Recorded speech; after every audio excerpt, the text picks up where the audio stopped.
Welcome to another edition of the Power Connector podcast. I'm your host, Derek Dickow, and joining me today for this special podcast is Charles Gleeson II, President and CEO of C.E. Gleeson Constructors, celebrating its 100-year anniversary here in the city of Troy at this beautiful pavilion site for a special interview along with his son, Charles Gleeson III. Gentlemen, you guys look great. We wore the blue today, the Gleeson blue. Betcha. You guys look great. Congratulations on 100 years. Typically these conversations are in people's offices and in our studio. So it's real nice to be outside today in a beautiful Michigan summer in this unique space, which I know we're going to talk about today.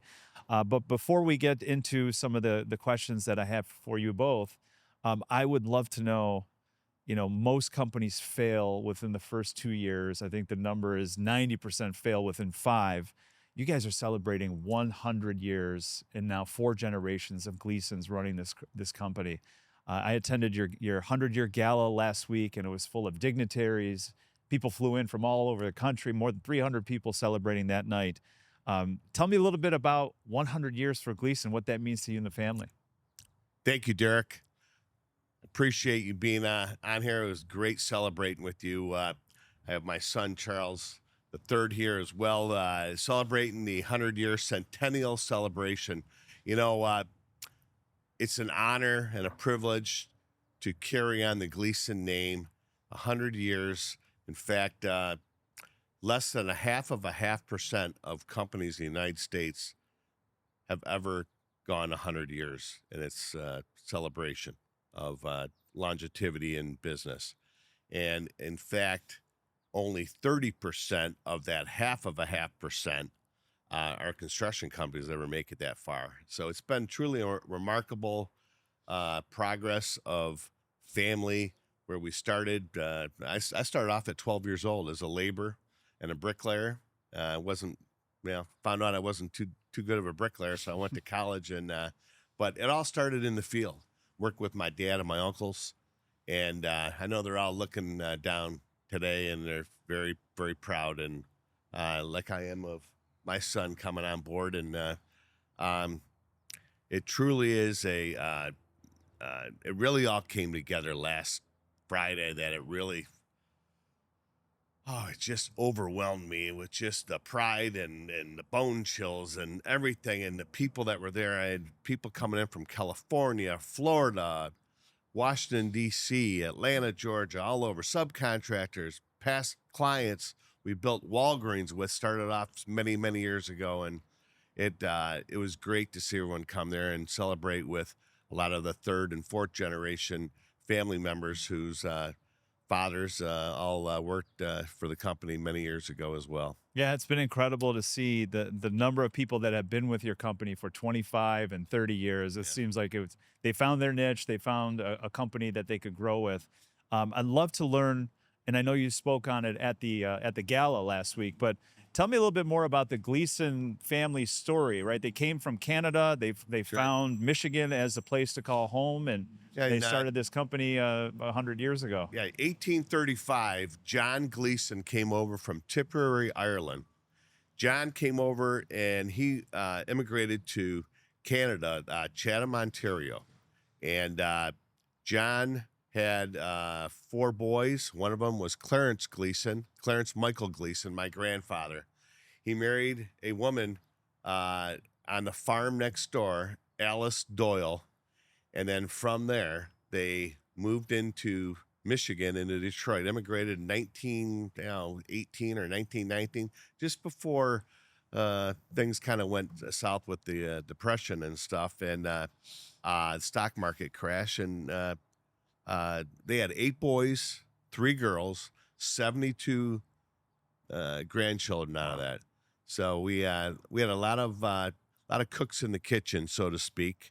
And I can tell you that many of my cousins and all went on as bricklayers, some attorneys and such on, but some in the concrete business. But truly has been a great, remarkable memory for me, working in the field, working with my cousins, my uncles. And I got to tell you, when you're a young kid and you're on the job site, And it didn't matter if I was up on the scaffolding 40 feet up in the air on Morgan Towers.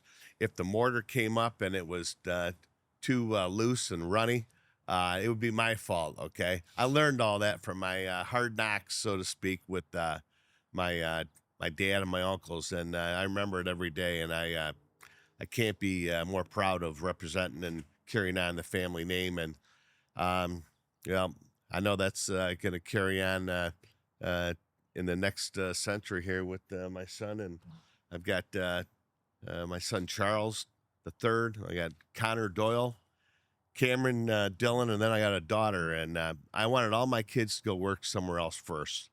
Wanted them to understand the meaning of the dollar. I didn't want them growing up thinking that, hey, here it is, just going to hand it to you. And it really has been just a great path to have them follow, as it might be. And that, though, was their choice. Yes, no, or maybe. It's their passion. I spoke about it at our gala. It's about passion, about what you want to do in your life. And if you want to be a jeweler, you want to be an architect, wherever it might be, that's your passion. I'm there for my children. I'm there for whoever that needs my help. And I help a lot of young people out in the world. And I got to tell you, though, it's just not about my family, though. It's about these young men and women that that are in school or want a direction. Some don't want to go to college. Some just want to go right into the field and do some things. And that's what we're missing, actually, in the industry today, in businesses. It's up to companies like ourselves to help educate these young, talented young men and women, develop in trade schools, being an electrician, a bricklayer, carpenter, HVAC technician. You can make great money doing all this, and it's just not about going to college and getting a degree. It's great. Don't get me wrong, but we're missing that in our country. What used to be the main force of this country for how it really started in manufacturing and the assembly with Henry Ford and all that. Detroit, hell, they were the number 3 in the whole country for manufacturing and assembly, and we've kind of let that slip. So. Yeah. A lot to cover there. I want to bring in your son just for a moment. Charles, you bear the name, you bear the looks, and you got the energy and passion, it seems, to help drive this machine into the next 100 years. What growing up and watching your father lead the company and build a culture and really build a family of people within the business, what's one thing that you can remember maybe going on a job site or picking up from him at a young age? Does it involve curse words? Am I allowed to start with that? Keep this PG, son. Yeah. No, I think the one thing that I learned from my dad, growing up with siblings, we were all busy in sports, is really the art of hard work. That's one thing that didn't go unnoticed, was growing up seeing him, the hours that he'd put in, during the mornings, going into the office, working late hours, always going the extra mile to ensure that, his company was doing well, so that way his family was taken care of.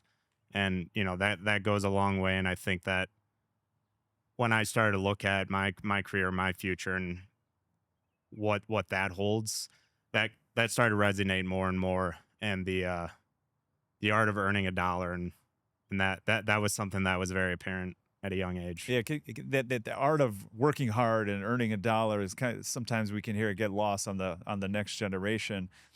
You did not start in the family business, right? After college, you moved on to other interests, like as your dad encouraged you to pursue other opportunities, maybe to pick up some other perspectives, and then eventually bring them home. What moment was it for you when you're like, all right, I'm ready to go home? Yeah, so I actually started as a laborer early on when I was in high school, and I was a laborer during the day, and then I'd go to football practice in the evening, and that's when I said, I'm not doing construction. It was a lot of sweating, a lot of long hour days. So I worked at Cisco Systems. I did that for roughly 6 years. Had a great network, had a a great community of people that I met, skills that I really learned over time. And, looking back, you realize all the skills that I did learn from that. And you don't really realize it while you're doing it until you're in a different environment. Then you have to translate and use those skills to do something similar, but use the same foundational skills to do it. And really what it was for me, it wasn't really the paycheck, because quite frankly, we're not quite where I was at that point in time. I knew he was going to bring that up. But it was the long-term plan. I It like was that he's bringing it up, though, right? It's, Oh, he's yeah. got I his had to mind sneak on the that in dollar. there. Yes, yes. it was more about the long-term plan. What it was to, eventually have the ability to, run your own business, to really control your own destiny and make those decisions that you don't really have in a corporate America type environment. And being able to take those skills and use those and grow and learn more about construction and our industry and our business and what we are good at, that was something that I suddenly started to become a lot more passionate about. And here we are a year later in my role, and it's been a great ride so far. Yeah, congratulations on it. I'd love to touch a little bit more. So we talked a little bit about the history and to think about some of the projects that Gleeson is currently involved in. In fact, if you want to tell us, we're here today. This is a project of yours. We're in Troy, Michigan, at this beautiful, looks like a community pavilion center for this very diverse, rich community in Troy. At one point, I read that if you hung a flag from every country that's represented in Troy, it might be like 80 different countries. Oh, yeah. People live Very in. diverse. Yeah, very diverse community. But tell us about this site here and some of the projects that you're doing around the country. Yeah, Derek, our headquarters are in Troy, Michigan. We've got offices in Texas and Florida and the Carolinas, but this is where our heart and soul is. We're less than a mile from here. And while we do a lot of work in the private market for end users, a number of different, which we can talk on a little bit, but mainly a lot of them were, LA Fitnesses, Whole Foods, industrial work, R&L carriers, logistics facilities, a number of, we started off really getting on the map by doing 105 Walgreens years ago. And this project, though, while it is a publicly owned municipality by the city of Troy, we like to engage in projects that are close to our community. We built the Sterling Heights Community Center back about 5 years ago, $25 million project, beautiful project. This project here is the City of Troy Pavilion, which really kind of, made it something special for us. We worked with the city, and we've been doing a number of projects in Troy. We're doing a club studio and pickleball courts right now.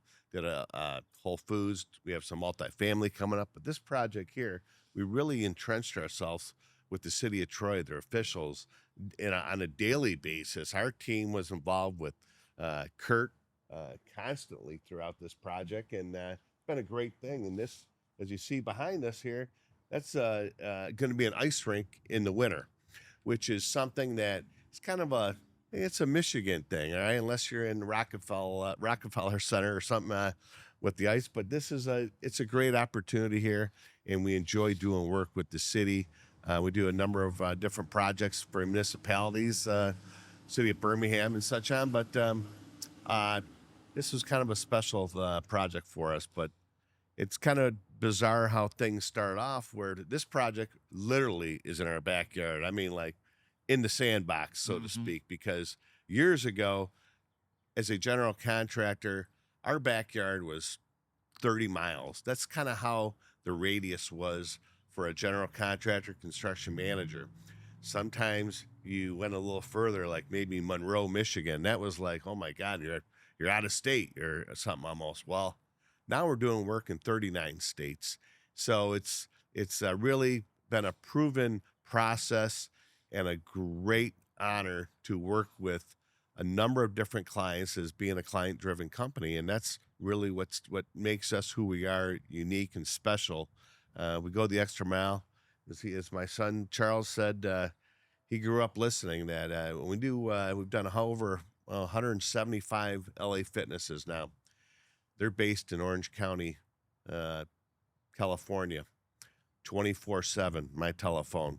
I would be taking calls Sometimes while the vice president might be sitting on his porch after on a Friday having a scotch on his patio overlooking the Pacific, and it's midnight where I'm at. Okay, well, those kind of things is what makes you who you are and creates the special bonding you have as a client and a contractor. But ultimately, it comes down to, you're only as good as your last job, and you're only as good as the people you surround yourself with. That's internally. Project managers are people in the field, our superintendents, project engineers, subcontractors, from top to bottom. And I know you've heard this before from me. It's something of a value of family values that we grew up with.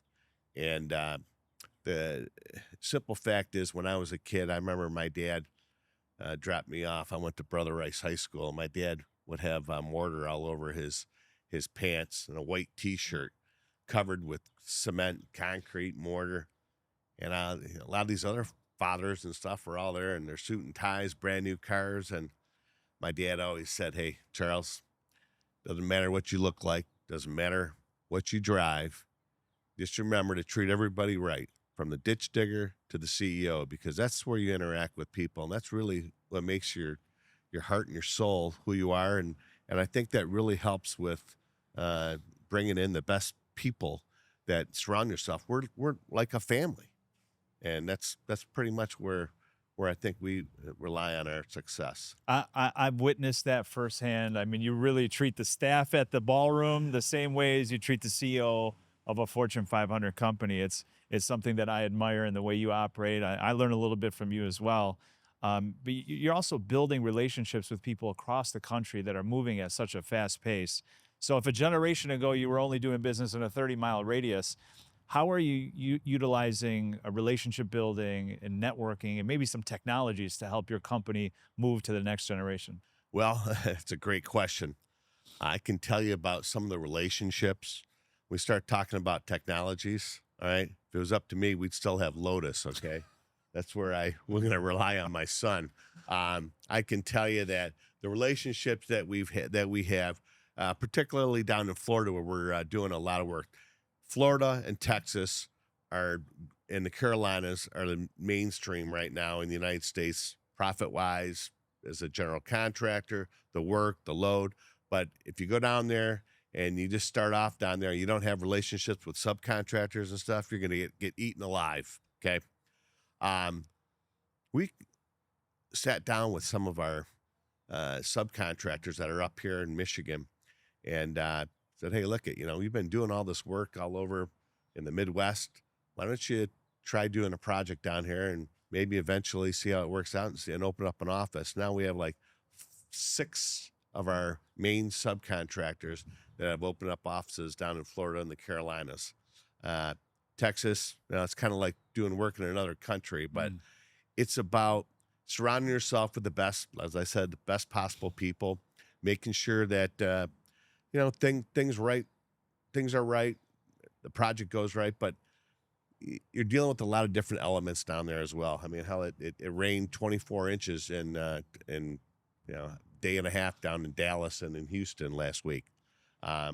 Florida, we got the hurricanes and stuff, but ultimately when it comes down to technologies and stuff, when my son Charles started, that's when things really changed dramatically.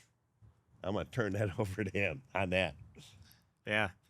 I think, there's always going to be a handshake deal that will be done. I think that's an important thing that, growing up in this generation, not everyone is familiar with that. So it's about tying together old school and new school and taking that and combining both forces and being able to, apply that to your business. So, over time, right, we've done business with so many people, and it's about implementing their contact information to a CRM tool or whichever tool you use to track your projects, your data, your people, your architects, your engineers. There's a lot of data that we have of clients and people that we've worked with over time, and it's about tracking those, maintaining those, creating those touch points between them to keep yourself relevant and staying top of mind with those people. And there's different cadences, I think, for different groups. And then us as a business, it's important for us to realize, what our bread and butter is. What are we profitable at? What are we really good at? Let's focus on doing that over and over again. And we're going to continue to be successful when we look at our metrics on profitability. When we really pay attention to what we're good at and we keep doing that, I think we'll be successful. Charles, can you tell me why Texas, the Carolinas, and Florida are such hot markets right now? Well, we might be going down another path here, Derek. If we start talking about politics, I guess we're going to find that out tonight when Yeah. we have the big debate. I don't know what that's going to be like, but Must see TV. I will tell you, look, when COVID hit, many businesses were shut down, as you know. And as a contractor, we had to prove ourselves as being an essential business. I got to tell you, I put way too much money and time and effort, and I'll be damned if I was going to let the government shut me down as a business. I'm sorry. We were an essential business. We were building a number of different municipalities, some fire stations and things of that nature. But it really got a little hectic, I guess it might be, from trying to figure out working from home and where things are going to be. Safety first, as it might be. But all of a sudden, a lot of people that were tired of all these restrictions, tired of being told no, tired they couldn't walk their dog across the street. They couldn't go get their mail if somebody was across the street. They finally said, all right, I had enough. Florida opened up a whole nother market, as it might be, a whole new life. A lot of people transplanted down into Florida, okay? And a lot of the people that were down in Florida, who were down there, the retirees, they somehow couldn't afford to stay down there anymore. And so instead of moving all the way back, they moved halfway back into the Carolinas. Texas, you got a whole mass exodus that came from California and such on, to spread all throughout the Southwest and, even up to Montana and such on. But it truly has been it's an evolution. It's a change, just like you have with buildings. We may have built a building 20 years ago, and then here we are rebranding it or restructuring this building for another use.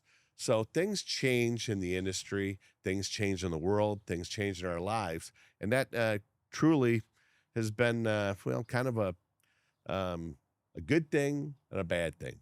Never ever want to go through that again, though. I will tell you that. For sure. Yeah, that changed a lot of people's lives. What sort of change keeps you up at night, like in a bad way?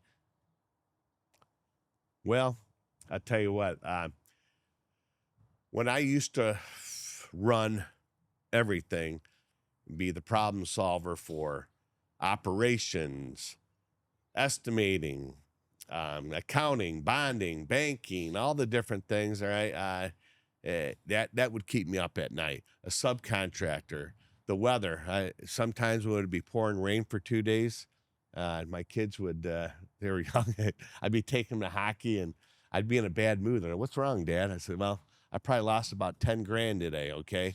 Because that site I just completed over there is washed out. I got to muck out all the soils. Those kind of things, you can't control Mother Nature, okay? The things that keep you up nowadays, really, quite frankly, I've learned to, I guess I would say that I am wiser. There's no question about that. And I think I have a 24-hour rule before I react anymore. You can't get all upset about a number of things. You have to see what it is. Most of the situations we've been through before could be a problem subcontractor. It could be fraud where a guy, subcontractor, is not paying his bills, signs a waiver and things of that nature. You always got to be on your toes. You got to have accounting. You got to be able to do all these kind of things. And quite frankly, building the team that we have in place right now, I got to tell you, we have the absolutely 110% the best accounting practices and safeguards that we have in place for making sure that we're not overpaying a subcontractor, making sure a subcontractor is paying their bills. We don't care about the egos with the subcontractor. We'll joint check a subcontractor to make sure that ABC supply is getting paid and such on. But for the most part, what keeps me up at night is probably still watching after my kids when I have it on Find My Friends and seeing where my sons or my daughter is at 2:30 in the morning. That's about really all that keeps me up at night anymore. Well, hopefully they're out there building relationships on behalf of the company, right? That's one of the next. Sure is. That's Charles. One thing that your dad has been a master at. Charles, I don't know if you remember it. You and I first met. I want to say it was a political fundraiser about 6 years ago, and you never know the right rooms to be in with like-minded people.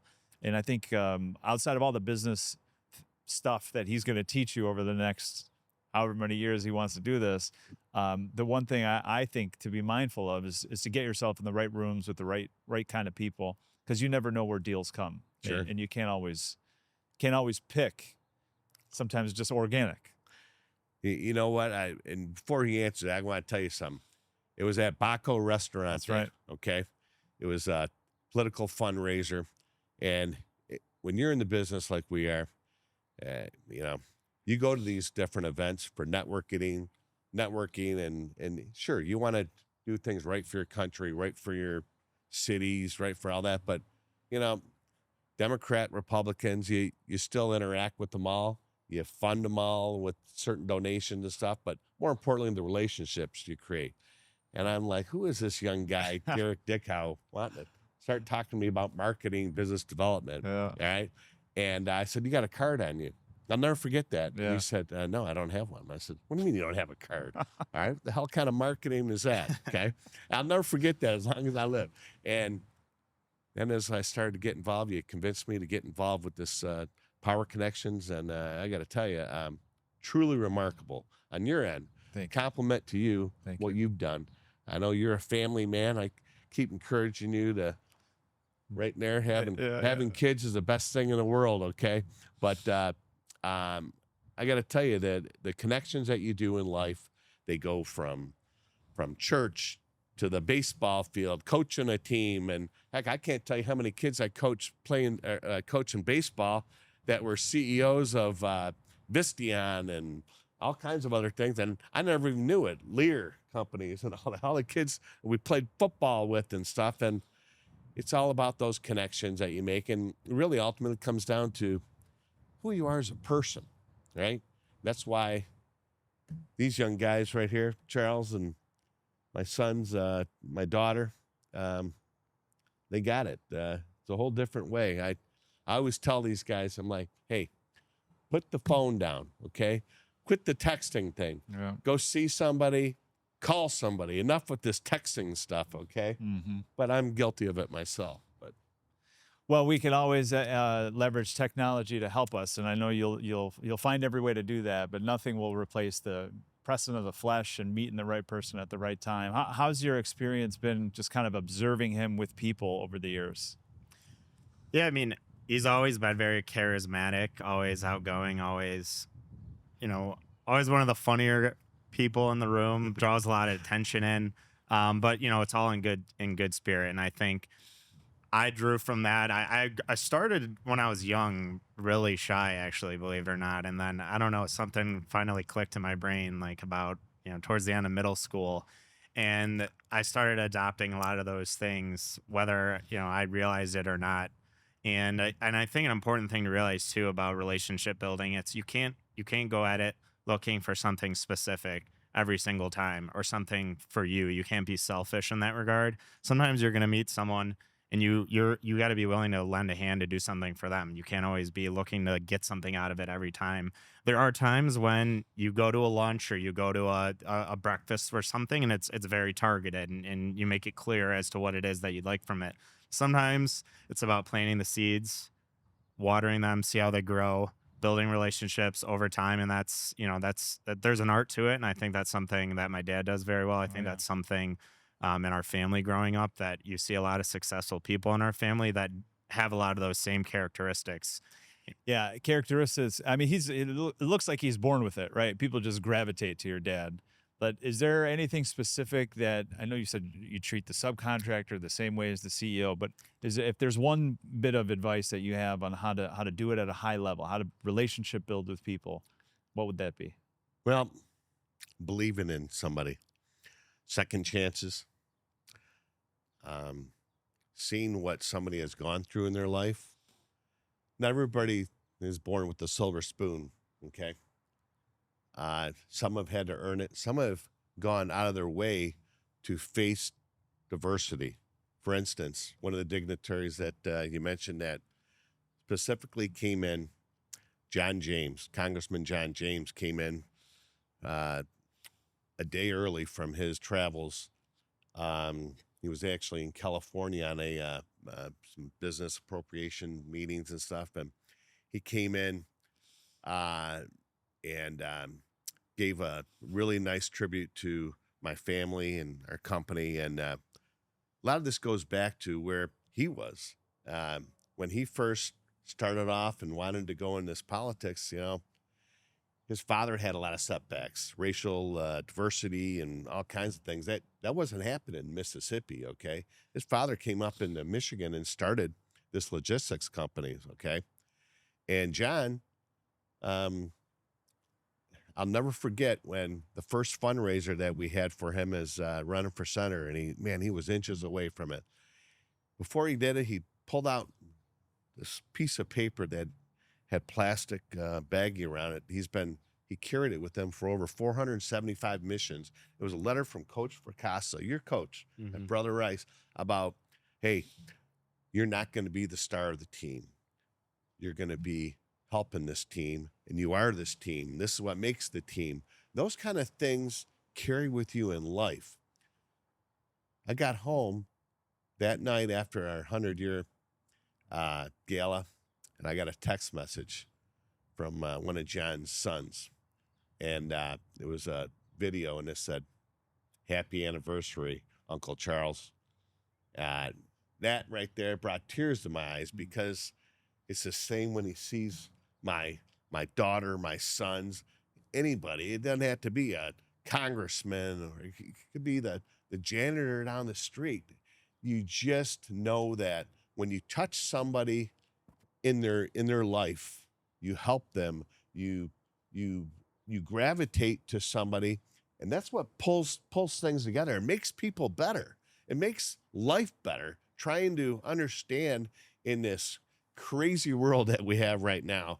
The media, 50 years ago, when we didn't have all these different things, there wasn't many problems. But then again, we wouldn't be building buildings like this in 12 months. We'd be building this thing in, a year and a half, okay?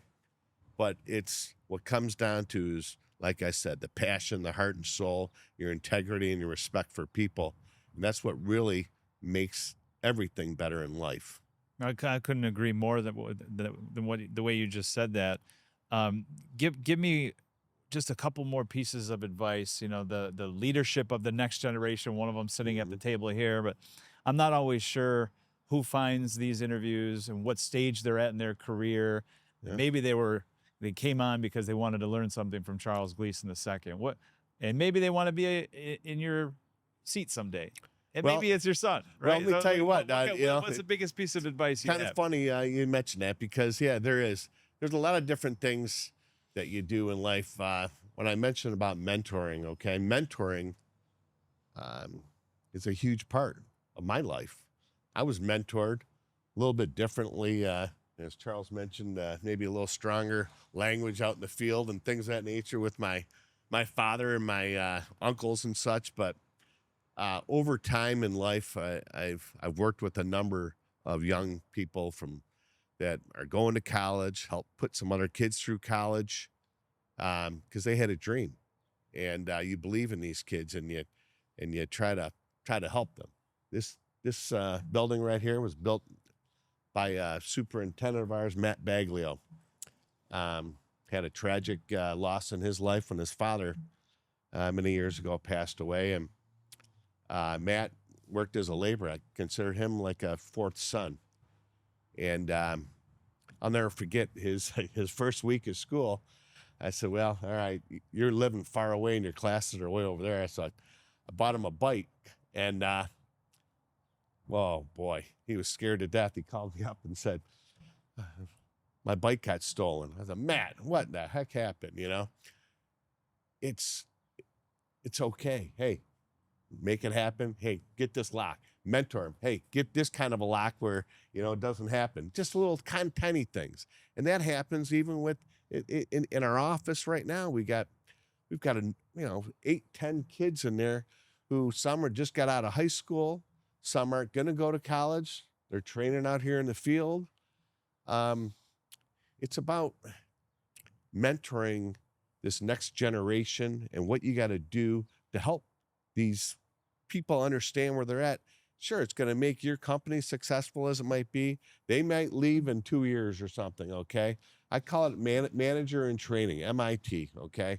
And the manager in training, you get diversified in the field, estimating, project management, and then you get a little bit of culture with some of the bonding and things of that nature. I'm trying to teach Charles. Trust me, we've had a couple of hard words with each other growing up and things of that nature. Okay, but we made a decision jointly not to raise our tempers, not to yell at each other, have respect in the office. And it was kind of neat to hear him say this the other day at our 100-year event when he was orchestrating to put this whole gala together, which is just incredible. He introduced me as, well, this is my dad, and he's also my boss. And I chuckle. He said it a couple times.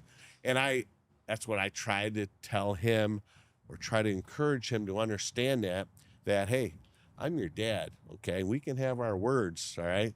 We're both similar and that kind of approach, our personalities. We want to, Charles in charge, okay? We want to do the best. We want to help everything. We want to make things the way it should be. You can't fix everybody, okay? But one thing you can fix is how you act in front of your staff, your employees. They're going to see what you're like. They're going to see what you're like, how our relationship is. I don't want to work with this guy, or, wow, this is great, Hey, we're going to get a little upset about it. And that's the construction market. I tell everyone that comes in there, look at family and God come first. When I interview somebody, and I used to interview everybody that came through there. Now, Brad Baker, my vice president of operations and partner, does a lot of the final hiring, but some of the other positions, I still interview them. But I always tell people this: family and God come first. And I want you to be able to work hard here. I want you to be able to go see your son's Little League game or your daughter's recital. Just don't ever steal from me and be a team. And that's all I ask from you. Work hard. And that's kind of what it is. And, you surround yourself with those people and you acclimate them into this team. They're there. You just got to sometimes not push the envelope, but you got to culture it. You got to shape it a little bit. When they're younger, you got to teach them work ethic. Hey, don't be looking at that clock, okay? You start looking at a clock, you might as well go start, looking for another job, okay? Because this job, what you do in life, what you do is go the extra mile. When you go the extra mile, you go the extra mile for your mother. You go the extra mile for your father, for your sister, your brother, your neighbor, anyone who it might be. And when you work in this environment, you go the extra mile. Prove yourself, but prove it not to the company, but prove it to yourself. Let yourself be your own example of who you want to be. Charles, any response on how you want to help shape this company for the next 100 years? Right now, it's learn mode. It's learn, take in everything as much as you can. Fields, operations, the team, the people, a lot of the stuff that he elaborated on. And then going forward, just being able to adapt, being able to continue to listen as new blood comes in, new people come in. It's keeping our core values the same, but being able to adapt as time's gone, being able to understand how market conditions change, what industries are growing, how do we adapt, how do we get into that market, how do we get that client. It's always listening and just continuing to evolve as time goes on. Charles, I think the future is bright. It is. It is. I'm very proud of my son Charles. Soon, at some point, I tell my other children that I don't want to be swinging the hammer when I'm 75. Okay, I want to be swinging a golf club. Golf is what club. I really want Yes, to do. that's where he was going. But it's kind of funny. We used to drive by job sites in my Suburban or whatever it might be on a Saturday, and I'd say, my 3 boys and my daughter, and I'd say, boys, this can be all yours one day. I'm not going to give it to you. You're going to earn it, and things of that nature, and you'll still be paying for all the things I like to do, okay? And it could all be yours. And then I heard this little mouse from the back say, hey, buddy, what about me? What am I, chopped liver? And that's my daughter, Caroline. And she is studying interior design and architecture. She's got 1 more year left, and it's kind of a whole rounded family that we have, very diversified in their abilities and such on. And so I'm proud of them all, proud of their values and where they are and what they do, and proud to call them my kids and proud to have them as my employees as well. Love you. Absolutely. Love you too. Love you too, Derek. I love you too, Charles. You're the man. Thank you. Into like a younger brother. Yeah, you no, know? I look at you like an older brother, and you've been a quick supporter of just about anything I've done, and I know there's a lot more to do left. Long runway ahead of us, and it's just been an honor to work with someone I respect and admire as well, like you, and learn from you. And so, thank you for that too. Yeah. Well, thank you, and keep it up. Thank you. You two right here better be kicking some butt over the next many years. Yes, I sir. want to always be able to get the phone calls, see what's going on. Yes, and you sir. and I, hell, could we can have coffee in Florida or Michigan or We're due for swing. we're due We're for due golf. for some golf. We're Yeah, due for definitely. golf, Definitely. and I want to invite my dad to do that and That'd be join us. great. The It'd be beautiful. father son. Beautiful. We'll probably play sons against the dads. There you go. We'll let you guys play from the whites, by the way. Yeah, that's fine. That's fine. Well, this has been an Yeah, honor to sit with fantastic. you. Congratulations, 100 years, a feat. You say 0.5% of business owners ever can see that. The gala last week was incredible. People flying in from all over the country, 300 people. It was a beautiful occasion. Yeah. And I just wanted to wish you and your family all the very best. And Charles, a lot of big shoes to fill, and I know you'll have fun doing it. Thank you very much. Thank you. Thank you very, very much. We'll see you soon on the Power Connector podcast. I'm Derek Dickow with Charles Gleeson II, Charles Gleeson III, C.E. Gleeson Constructors, celebrating 100 years, based in Troy, Michigan. Catch you next time.